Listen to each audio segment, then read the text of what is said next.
कुंजरवाडी येथे जिल्हा परिषद व पंचायत समिती उमेदवारांची कोपरा सभा संपन्न. जिल्हा परिषद निवडणूक 2026च्या पार्श्वभूमीवर जिल्हा परिषद उमेदवार कोमल संदेश आव्हाळे तसेच पंचायत समिती उमेदवार युवराज हिरामण काकडे यांच्या प्रचारार्थ कुंजीरवाडी येथे मंगळवारी सायंकाळी 5:30 वाजता कोपरा सभेचे आयोजन करण्यात आले होते.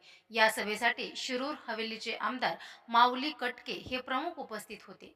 यावेळी आमदार कटके यांनी उपस्थित नागरिकांना संबोधित करताना विकासाभिमुख जनतेच्या प्रश्नांसाठी सातत्याने काम करणाऱ्या उमेदवारांना विजयी करण्याचे आवाहन केले.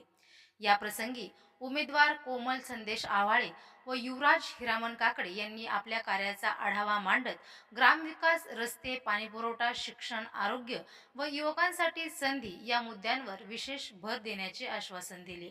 कोपरा सभेला ग्रामस्थांचा उत्स्फूर्त प्रतिसाद लाभला.